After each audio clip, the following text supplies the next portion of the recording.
This episode is sponsored by ExpressVPN and by Manscaped. So it's been a rough couple weeks, and let's be honest, a rough couple months. Just a rough year in general. Yeah. So for the sake of everyone's sanity, let's kick things off today with something light and also very dumb.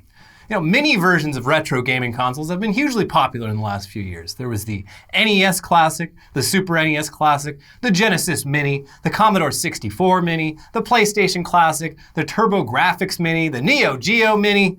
So many minis. Yeah. But last week, Sega unveiled the next step in tiny versions of really old gaming consoles. The Game Gear Micro. I just anticipate the battery life will be exactly the same. Just, if you want that vintage feel, you have to have it only work for about 45 minutes before the screen... 45 magical minutes. Before the screen starts to fade away. Can you believe it? And you have to ask your dad for just a plethora more of AA batteries. Yeah. Please, Dad. Now, those of us who were around for the original Game Gear remember it as Sega's extremely bulky answer to the original Nintendo Game Boy. It was a handheld portable that... wouldn't fit in your pocket at all unless you were wearing Jinkos. And unlike the original, this new Game Gear Micro, this one actually will fit in your pocket because it's 92% smaller than the original. In fact, you can fit 4 of them in your pocket. And if you have Jinkos, the sky's the limit. Yeah. No one's gonna know. You'll need to fit 4 of them in your pocket if you want to play all 16 games because there's 4 different Game Gear Micros, each of them with just 4 games on them. Wow. So they're kind of like the old Tiger handheld gaming things that just had 1 game on it. Yeah, Game & Watch. Yeah. That's a weird choice considering that the games cannot possibly be large at all by modern standards and are also almost certainly being stored on some sort of flash memory. Mm-hmm.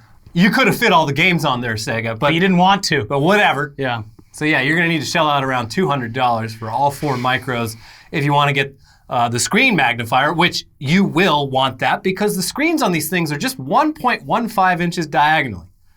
Small. Yes. I don't know what that is in metric. It's very small. Yes. Now, to be fair, the 240 by 180 pixel resolution, it's actually a pretty big improvement over the original Game Gear's 160 by 144 resolution. So that's good. Yeah, anyways, the general reaction from American Sega fans seems to be confusion and anger. But so far, this isn't even scheduled for release outside of Japan. So I guess if you're a Sega completionist, you'll have to pay 22,000 yen plus a huge shipping fee when it comes out in October. Probably cheaper just to fly there and pick one up, to be quite honest. But they won't let you in, though, because you're American. Oh, yeah, that's right. Iceland just did the same thing. Iceland's like, we're back open, but no Americans. So, if you want it, you'll do it, because you're a weeb. I do remember... I only knew one kid who had the Game Gear when I was growing up, and his life must have been hell because he brought it to school, and just immediately on the playground in elementary school, kids were just surrounding him. But when it worked, because I never owned one, so I never ran out the battery on it. But when it worked, around when kids gathered around it, it was very impressive. Because it was amazing. It was at the time, that was the smallest color screen on anything I've ever seen. So the original, the Game Boy that I owned was black and white screen, or what was it, green and black? Yeah, or not something? even backlit. You're in the car, you go underneath. You have to wait for the headlights, or the lights on the streets to go by if you're on a road trip. The Game Gear was incredible, but it was also gigantic, heavy. Yeah, batteries just burn straight through it. Not really it was great for Sega heads. Now it's small enough to shove it up your ass if you're going to prison. So you could do progress. That. Mm-hmm. Anyways, that's enough fun. Let's talk about the president now. So last time we had a normal Tech News Day 2 weeks ago, we talked about how Twitter added a fact check notice to some of the president's tweets where he was just lying about vote by mail, saying that it would lead to widespread voter fraud despite the fact that several states have been doing it for a very long time with no issues. And Trump responded to that censorship by signing an executive order stripping liability protection from websites that remove or restrict access to content that doesn't fall under obscene, lewd, lascivious, filthy, excessively violent, harassing, or otherwise objectionable, as defined in Section 230 of the Communications Decency Act of 1996. Basically, in essence, if you hide or altered the president's tweets, you're now going to be legally liable for anything on your website, which would in effect put any social media website out of business. Yeah. Done.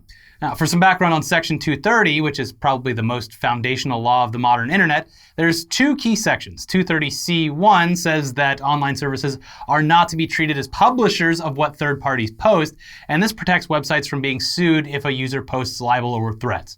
Section 230C2, that on the other hand gives websites broad discretion on removing whatever content they find objectionable. So yeah, this is all part of the publisher versus platform talking point that a lot of conservatives have been on about for a long time. Whenever a prominent conservative gets suspended from Twitter, they trot out that publisher versus platform thing. From what we can tell, though, it's a fairly meaningless distinction from a legal standpoint. Something that lawyers laugh at because you don't know what you're talking about. There's also been a bunch of lawsuits in just the past year that all used the argument that social media sites are a 21st century public square and that therefore banning users violates the First Amendment. And all these lawsuits have failed, including Laura Loomer's lawsuit. I can't believe I missed the results of that one. Donald Trump needs to handcuff himself to Twitter HQ. Yeah. We love to see it. Anyways, there's a few steps that need to happen before Trump's executive order actually takes effect. And it probably won't ever make it that far because pretty much every actual legal interpretation of it from actual lawyers that we've seen says that it's a load of shit. One part of the executive order that's there to ensure it's made into law basically allows the FCC to change its own laws without any input from Congress. The people who make laws. So that's a kind of a weird one. Just changing the entire way the U.S. federal government works out of spite. Yeah. Very cool. There's also already one lawsuit against the executive order filed by the Center for Democracy and Technology. And there will probably be more lawsuits to follow. Yeah, I just don't really see this working out. No. But nice try. So in the press release for the lawsuit, the CDT, they say, the executive order is designed to deter social media services from fighting misinformation, voter suppression, and the stoking of violence on their platforms. Access to accurate information about the voting process and the security of our elections infrastructure is the lifeblood of our democracy. The president has made clear that his goal is to use threats of retaliation and future regulation to intimidate intermediaries into changing how they moderate content, essentially ensuring that the dangers of voter suppression and disinformation will grow unchecked in an election year. CDT filed suit today because the president's actions are a direct attack on the freedom of speech protected by the First Amendment. The government cannot and should not force online intermediaries into moderating speech according to the president's whims. Blocking this order is crucial for protecting freedom of speech and continuing important work to ensure the integrity of the 2020 election. But still, stuff like this has a chilling effect. Even though Twitter and other sites have vowed to fight the executive order, Twitter seems to have backed down from flagging Trump's tweets. And Trump seems to be really going out of his way to tweet some truly vile shit. Like his tweet on Tuesday accusing Martin Gugino, that frail 75-year-old man in Buffalo whose skull got cracked after being shoved to the ground by police, for being some sort of Antifa provocateur who was trying to scan and disable police walkie-talkies or something. Yeah, clearly they're sending their best. Yeah, it's a completely baseless and absurd conspiracy theory that Trump learned about from the fascist death cult TV network OANN, which is basically Fox News for people who think Fox News is just way too left-leaning. Yeah. And the person that on that channel who was talking about this conspiracy was someone who previously worked at Sputnik News. Yeah, literally like a former Russian propaganda minister. It's great.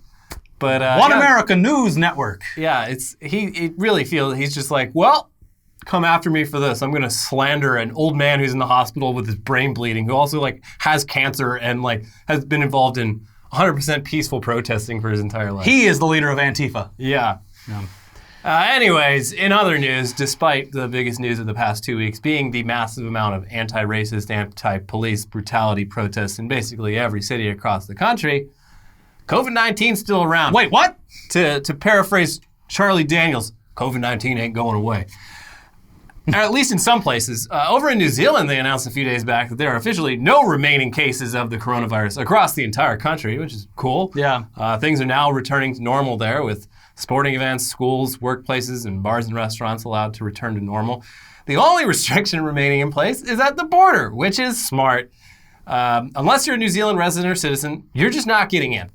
And even if you meet that criteria, you have to complete a 14-day quarantine period and be tested. Well, Dave Oshry's really lucky that he's not coming to E3 this year, or that there's no E3 this year. He wouldn't be able to get back in. But we're going to be seeing this because America, it's not slowing down here. We're going to be seeing a lot of countries just being like, no Americans right now. Iceland just did the same thing, as I said. And then, our cases have, wow, it's so surprising that the numbers are going back up. Did you see there was some videos of, when New Zealand officially was like, we're back to normal? People in bars, like, cheersing. Yeah. They're having a great time, and we're just, like, sitting. I mean, technically, I guess you can go to bars here, but as an American, it's just like watching people play outside. Yeah. But, Friday in LA, bars back open. Seems a bit rushed to me, but... I will not be heading down to the local pub. It's very strange. I mean, it's not, because this is all the economy trying to get back to normal, despite the fact that this is still very much a thing. Disneyland opening on the 17th. Major sports coming back. Seems crazy, but I don't know what to say. Like, everyone's just kind of given up. Yeah. Yeah. Oh, well. Yeah. Guess I'll die. Guess I'll die. So listen, how did New Zealand do it? Well, basically, they took action early and they did it in a unified way. The complete opposite of how everything happened here. Yeah, we waited too long, and we had 50 states and everyone gave up refusing to cooperate. 2 weeks, everyone gave up. And there was just no effort put into it. Yeah, we're still at around 20,000 new cases per day and 1,000 deaths per day. And even though it has sort of been on a downward trend, it's not going away. And in a lot of places, boom, it's spiking back up. Arizona looking real bad. Yeah, California looking real bad. Yep. There was a huge spike in Florida, and I saw comments on it being like, well, that's just because they have been filing backlogged stuff. It's like, okay, well, so they weren't filing this weeks ago? And that's why the numbers were reduced? Mm-hmm. Is that what you're actually admitting to? I mean, Florida did fire the actual Department of Health person that was in charge of tracking all of that. And they're like, no, we got this. We'll take care of the numbers and just do it in a way less detailed way than you. I think we mentioned this 2 weeks ago, but look at Florida's pneumonia death numbers. Yeah. Really strange that all of a sudden this year it's up by 40%. Yeah, and look at the numbers for pneumonia, way up. If you look at excess flu-related excess mortality, just the normal number of people who would die in any given month, pretty even year over year, and then this year, super high, and doesn't line up with the coronavirus numbers, but there's no other accounting for why that would be. Interested to see how things go in Vegas in a couple of weeks. Yeah, they just reopened. Well, because everyone in Vegas, though, they just leave and then they go back and give it to everyone else. So their numbers might be... Saw a video of a guy smoking a cigarette at a slot machine through the side of his mask. Hell yeah. I mean, that's America. Yeah, that's right. Land of the free. That's right, baby. Ain't that America? Anyways, like we said, spikes happening, but everyone just seems to be accepting it. And even you watching this show now, you're looking at us, you're saying, you fucking pussies. What are you doing? Everything's, the water's fine. Soy boys, cucks. The water's fine. Listen. Take your mask off. I agree that at some point everything has to get back to normal, but it just seems like we didn't try. Yeah. I mean, it's about what you'd expect from this country. Yeah. It's what we're about. Yeah. This is being selfish, not wanting to sacrifice, disliking being told what to do. Mm-hmm.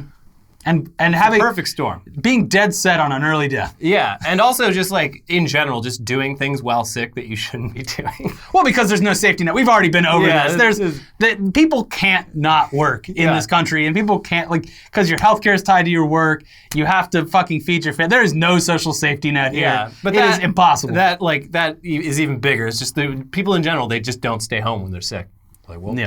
Whatever. It's a confusing place to live. But yeah, I mean, I guess I can hear you typing. We should address the fact that we are simultaneously anti-virus, but also pro-protest. They already left the comment, Elliot. They've already left the comment, and they are gone from the video. Yeah. And look, it's not that hard to understand, really. I mean, filling the streets to protest not being able to get a haircut, that was pointlessly dangerous. Filling the streets to protest racist violence that threatens the lives of millions of Americans, I'd say probably a bit more urgent. Pretty essential. And it's not that people suddenly weren't scared of getting sick. It's that racist violence is a lot more deadly. It's a bigger threat that isn't going to go away just on its own. Yeah, and there's a lot of people who are, justifiably upset enough to risk their health for a cause instead of risking their health to go drink at a tiki hut. Yeah, as one protester told The Verge, I think it's a danger, but some things are worth it. I had to choose which virus poses the biggest threat to my family, friends, and me, and that's the police. Not a great review of the police. No. I'd rather get coronavirus than deal with the current police situation. I mean, in both scenarios, you choke to death. Yeah. Jesus. Here in LA and in a lot of other cities, most protesters, they wore masks and they at least tried to maintain social distance. Yeah. It wasn't perfect, but it's worth noting that the risk of disease transmission was amplified mostly by police who kettled protesters into tighter and tighter spaces, indiscriminately fired tear gas into peaceful protest crowds, and made people cough, and also indiscriminately arrested protesters and packed them into jails or on buses or in holding areas. If there's a disease spike due to the protest, safe to say it's a lot of the police's fault, and also a lot of people now already bad faith arguments all over Twitter being like, you see the spikes numbers coming right after these protests? Not how it works. These are from Memorial Day. Yeah. Yes, there is going to be a spike. And the places it's spiking are like Lake Havasu. Yeah. Oh man, those big Black Lives Matter protests down at the lake. Yeah. What were you thinking? No. But yes, no, there will be a spike due to the protest. Oh, absolutely. That is going to happen. It's not good. No. It's very unfortunate. Sure is. But anyways, the politicized nature of COVID-19 in this country, where whether a person takes it seriously at all is divided along party lines, that had some serious fuel poured on that fire recently, thanks to a series of dumb mistakes from the scientific community. Now, first off, you remember a few weeks back when we talked about how the prominent and respected British medical journal The Lancet had published a huge global study on the effects of hydroxychloroquine on COVID-19, and how the conclusion of that study was that it did more harm than good? Well, that study got officially retracted.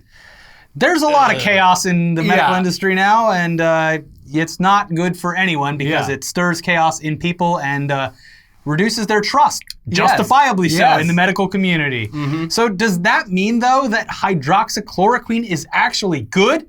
Must mean that because, they said that their study was... They already left a comment, Elliot. No, it not necessarily, it does not mean that it's actually good. What happened here was that some of the study's own authors requested the retraction after beginning to suspect that the raw hospital data that they were working with might not have been as accurate as initially thought. Or rather, the data was too accurate. The company that provided it may have been filling in the blanks a little bit, and this was especially noticeable to some observers because hospital data from countries that aren't known for keeping detailed records were somehow very detailed. Yeah. All of a sudden, a bunch of researchers demanded that the company hand over their raw data. They refused, and so the Lancet study, as well as another study in the New England Journal of Medicine, they were retracted. Yeah, and it was the researchers themselves were just like, this is not accurate. You have to pull it. Yeah. But no, again, this does not necessarily mean that hydroxychloroquine is effective against coronavirus. It just means we're back to where we were before, where we, there's just not enough data to say one way or the other. Mm-hmm.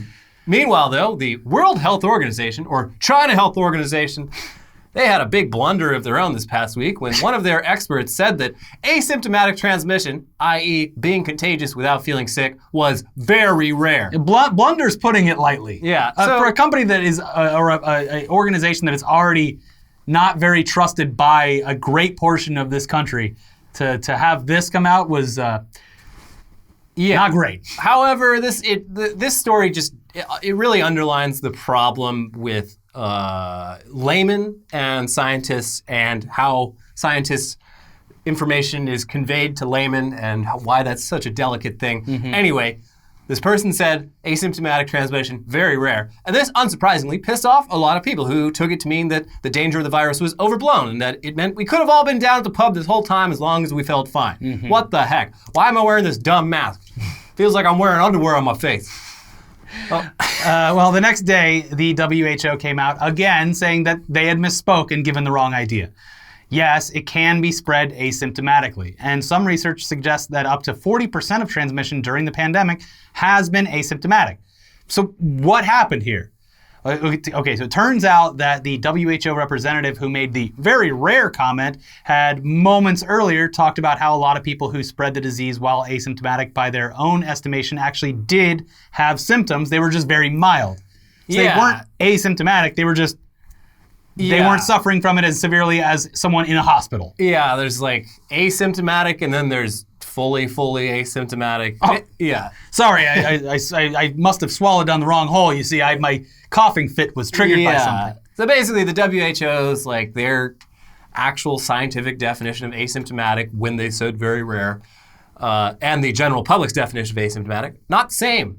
Not the same asymptomatic. So truly 100% asymptomatic people with zero symptoms, not even a mild fever, they're the ones that very rarely transmit the disease. But plenty of people who feel mostly fine and definitely not sick have transmitted the disease. They thought they were asymptomatic, but they really weren't. And yeah, this is just one of the countless examples throughout time of how difficult it is to convey scientific information to the general public, and how carefully these people need to talk because it can cause a shitstorm. And yeah, in this case, despite the clarification, the damage is done. Anyone who already suspected that the WHO were exaggerating this whole thing, they heard the first part about asymptomatic transmission being very rare, and they stopped listening. Like, I rest my case. I'll see you down at the Chili's. Exactly. Anyways, yeah, in other coronavirus news, that Tesla factory in Fremont that Elon Musk went ahead and reopened against the orders of Alameda County, it already has multiple employees testing positive for the virus since reopening, so oops. Yeah, who could have seen that this might happen? Yeah. And hey, remember how the Ultimate Fighting Championship, UFC, was talking about holding their fights this summer on an island in order to get around lockdown restrictions? Well, they revealed this week that Fight Island is real, and it's in Abu Dhabi. Oh boy. And if you look at it on a map, yeah, it's an island, but really only in the technical sense. There's a highway that gets you there, and the bridge is maybe 200 feet long, but hey, Fight Island. Yeah, it's in the perfect place for a fight island. It's an island in the sense that it is surrounded by water. Mm-hmm. But if you were picturing like, an island out in the middle of the sea, this is very much not that. Well, but hey, Fight Island. It's happening. I do want to point out that I think it's all Americans, based on the average health of the average American, should probably just stay home, because diet and obesity rate would have you believe that you don't feel very good all the time. Yeah. There's just, like our air quality sucks. Yep. Our water sucks. Yeah. We're all fat.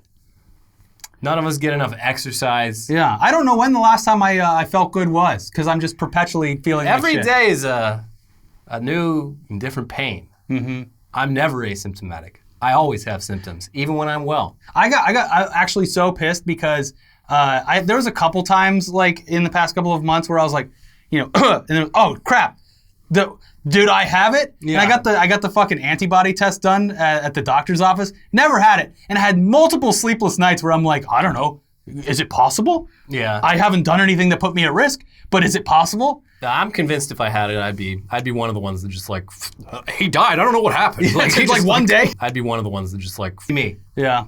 It's terrified of it. But apparently I've been doing everything right because I didn't fucking get it. Which goes to show you, if you stay inside and you don't go to Target anymore, then you'll be fine.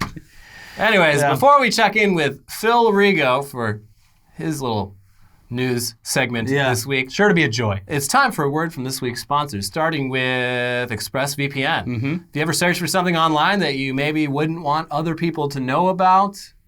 Yeah, you have. What's hentai? Maybe you thought you were being clever by firing up an incognito window so none of it saves your history. Well, I hate to break this to you, kid, but incognito mode doesn't actually hide your online activity. Doesn't matter what mode you use or how many times you clear your browsing history, your ISP can still see every single website that you've ever visited.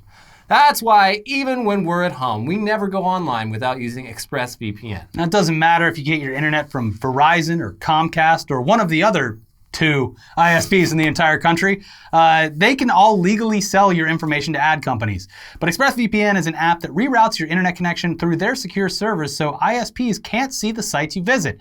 ExpressVPN also keeps all of your information secure by encrypting 100% of your data with the most powerful encryption available. Most of the time, you won't even realize that you have ExpressVPN on. It runs seamlessly in the background and it is so easy to use. All you have to do is tap one button and you're protected. ExpressVPN is available on all your devices, phones, computers, even your smart TV, so there's no excuse for you to not be using it. Protect your online activity today with the VPN rated #1 by CNET and Wired.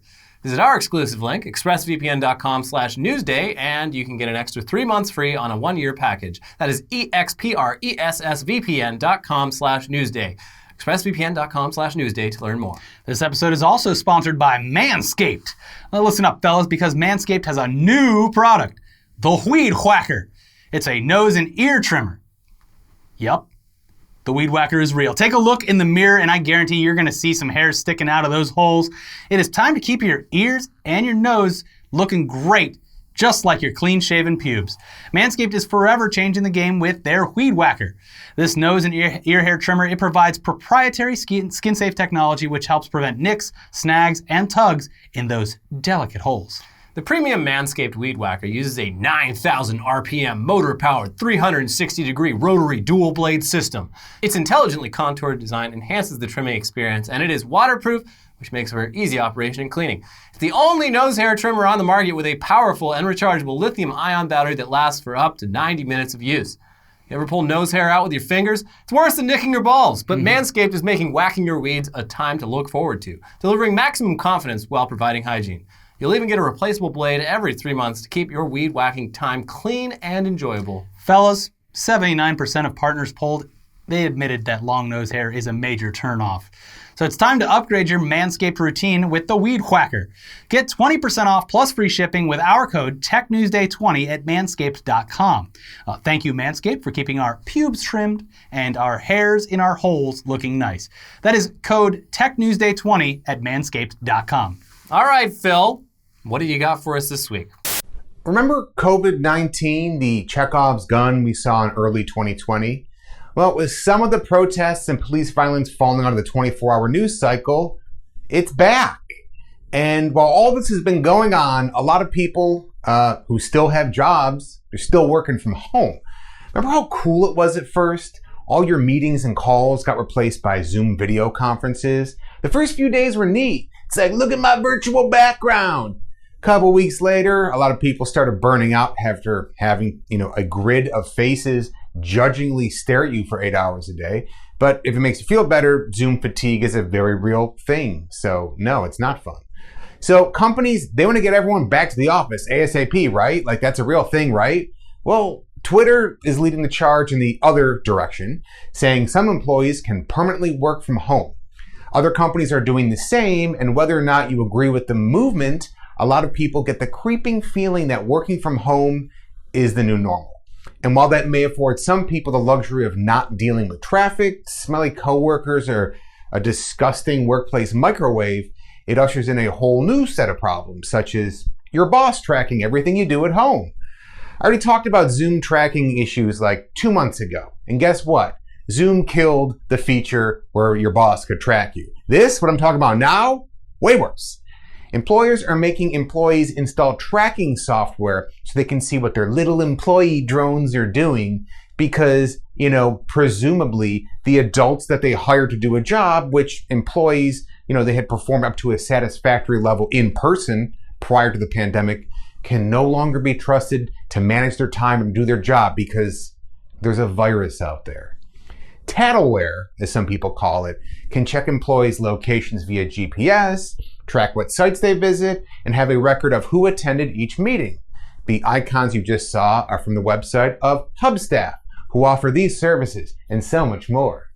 But they're not the only game in town. ActiveTrack offers similar services, or you could go with ProtoScore, which I legitimately read as Pedo Score the first time I saw it, or the very timely Staff Cop. Staff Cop. Staff Cop. I'm just going to say it one last time. Imagine your boss addressing the whole department you work for on Zoom. All right, yeah, so we're going to have everyone work from home. Not much is going to change. Just, install Staff Cop. It's going to take screenshots of your computer screen, log your keystrokes, monitor background processes, your email, track your Skype and chats, watch what websites you go to, track keywords, monitor your use of social networking, files, and whatever it's up on your clipboard. It's going to block a few websites, disable your USB ports if we choose it to, and fuck it, there's some apps you can't even open on your computer, but hey, every Friday you can throw up a silly Zoom background, but it's not really going to be a surprise because we know what sites you've been to and we can see the files on your computer. ASCAB, all staff cops are bastards. In fairness, not every company's tracking software is this invasive, and this kind of software isn't anything new. It's been used in offices for years, and it's actually a topic you can debate. Should your employer have digital access to what you're doing as if they're standing over your shoulder, watching what you're doing from 2 inches away all day? Clearly, you know how I stand. I think this type of software is gross and wrong and scummy, and Hub staff either has a guilty conscience or is sensing one among its potential customers, evidenced by this recent blog post. Is it legal to track employee location via GPS in 2020? Fucking A+ sign your software is like super cool when you have to blog about its legality on your own site. Let me read a little bit here and see if I can keep a straight face. Tracking the work locations of employees is easier and more affordable than ever. Insights gleaned from monitoring the location of team members can help improve safety, operations, record keeping, and customer service. However, it is important to keep in mind the morale of employees. Implementing new technologies at the workplace does not come without risk, and there's often no clear precedent, legal or otherwise, regarding their use. Ah yes, that pesky thing, employee morale. Hub staff knows that monitoring every literal movement of your employees might be a bad idea. You don't trust your employees, so you make them install this shit, and then they don't trust you. It's the circle of life. There's two other laugh out loud highlights in the heading, considering state laws, with a bullet point, do I need consent, which makes this sound like a scumbag's Google history prior to crossing state lines. A little further down, a personally owned device that's used for work probably shouldn't be tracked after hours, but this will ultimately come down to getting consent from the employee and local laws. I fucking love the gall of these psychos. They admit you probably shouldn't be tracking your employees after work hours with software you made them install on their personal device, but if we fire up the old consent and local laws again, you might be lucky enough to turn a probably shouldn't into a it's legal, so fuck you, Jeremy. Why did you go to Taco Bell last night at 11:47 p.m.? I thought you said you were tired in the meeting at the end of the day. So the worst part of all this is if your boss tells you to install one of these, what are you going to say? No? There's over 40 million unemployed Americans, so if you won't do it, they can probably find someone else who will. Look, if your boss asks you to install this or your company, you can say no or try to band together with your peers, but that's risky, man. And they could be like, no, that's unionization. And if you're going to do any of that stuff, that's a heavy think. That's a big conversation before you move on it. So it sucks. It fucking sucks. I remember on this show, like a few years ago, everything just seemed so quaint and I could bitch about Verizon throttling unlimited data plans. Those were the days. That was my biggest problem. How can I update that story for 2020? Cox is slowing down entire neighborhoods to punish excessive usage by single users. That's how you update it. Ars Technica talked to a Gainesville, Florida Cox customer whose entire neighborhood was put into the upload speed penalty box because he was using too much data. The super short version of this story is he pays for gigabit internet and an additional $50 for unlimited data. And then he received a letter saying he was using too much of that unlimited data and they plan to shut his internet off unless he stops uploading so much. How much? According to him, quote, no magic number or threshold, just an arbitrary amount of decrease, a Cox deemed good effort. You know why this extra sucks? Because everyone's at home more right now, presumably using more bandwidth while they work from home, see the first story, entertain their kids at home, or try to unwind and not lose their minds and have a nervous breakdown at home. Back in March, even Comcast, the most hated company in America, several times over, ditched data caps as a gesture of good faith while we get through this together. Meanwhile, Cox is punishing this dude's neighborhood because he uploads huge amounts of data, according to him, for his job around 1 a.m. to 8 a.m., typically when usage drops because everybody's in bed. I feel like some of the emotion I had during last week's episode, the one that had like 200 hours of police brutality just strung out, it's kind of displaced to this week. I was so mad and angry last week, but I was also sad and numb. And I just kind of was like, hey, fuck it, here's how you don't get tracked. But, I couldn't get fired up last week, so I did this week. I'm pissed, and I'm directing it at shitty tech companies and companies that use technology bad now, which maybe isn't the most pressing thing. But, hey, it's still almost the end of the world. So I'm going to take some of this out and go scream into a pillow. I'll be back next week. Oh, I cut my hair today. Whoo, all by myself. That is a dangerous game, friend. I don't recommend that.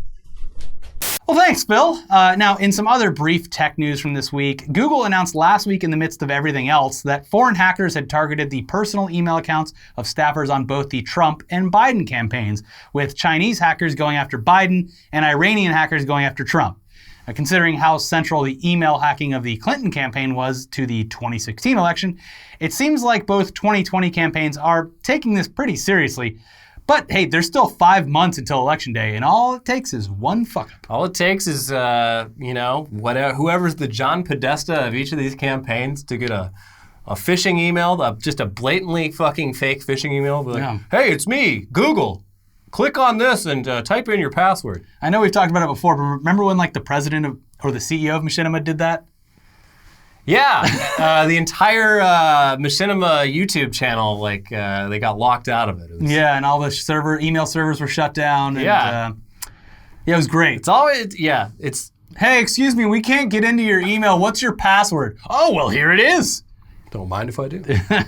Also, we got some Quibi news for you. Oh, great. The Quibi news never ends. They have finally, after way too long, added Chromecast support to their app. 2 weeks after adding AirPlay support. So for the dozen or so Android users out there who were really excited to sit down with the family and watch some quick bites, but couldn't because of the app's totally idiotic insistence on only being able to watch on your phone screen, rejoice, I guess. I opened it up the other day. I was a little Quibi curious, and I mostly because I wanted to see how much time I had left on the app. I have 25 days left or something. So I scrolled and scrolled, yet I could find nothing to watch. So it's not a tech issue, I don't think. It's a content issue here. Anyways, that's it for this week's Tech News Day. It is 110 degrees in this room. Real hot. We kept things mostly protest-free today, but that does not mean that the protests are over or that any of the problems that they address are solved. But we do need to thank a whole lot of you out there for helping us raise nearly $60,000 for our fundraiser for the Bail Project. It's a lot. You wildly exceeded our original goals with this one, and we are just extremely proud of what this community was able to accomplish here. Thank you for your service. You're all very good people. Yeah. It's incredible. We love you. So yeah, thank you. And if for some reason you missed our previous coverage of the protest, you can check out the videos right over here. But in the meantime, avoid the heat by staying indoors. Beat the heat. Stay indoors. Don't get coronavirus because it didn't go away magically. Still here. We'll see you next time. Bye-bye.